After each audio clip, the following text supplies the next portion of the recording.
பட்டியலினத்தவர் குறித்து அவதூறாக பேசி சமூக வலைதளத்துல வீடியோ வெளியிட்டதாக நடிகை மீரா மிதுன், அவரது நண்பர் ஷாம் அபிஷேக் ஆகியோருக்கு எதிராக வன்கொடுமை தடுப்பு சட்டம் உட்பட 7 பிரிவுகளின் கீழே சென்னை மத்திய குற்றப்பிரிவு போலீசார் வழக்கு பதிவு செய்து கடந்த 2021 ஆகஸ்ட்ல இருவரையும் கைது செய்தார்கள்.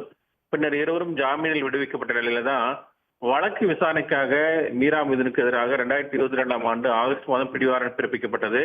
அவரை கைது செய்து நீதிமன்றத்தில் ஆஜர்படுத்த தனிப்படையும் அமைக்கப்பட்டது. பிடிவாரண்ட் பிறப்பிக்கப்பட்டு 3 ஆண்டுகளுக்கு மேலாக தலைமறைவாக இருந்து வந்த மீரா மிதுனை கண்டுபிடிக்க முடியவில்லை. இந்த வழக்கில் வாரண்டை நிறைவேற்றாத போலீசார் நடவடிக்கைக்கு நீதிமன்றம் கடும் அதிருப்தியும் தெரிவித்திருந்தது. இந்நிலையில தான் டில்லி நகர வீதிகளில் சுற்றி வரும் நடிகை மீரா மிதுனை மீட்க கோரி அவரது தாய் தரப்புல மனுவும் தாக்கல் செய்யப்பட்டது.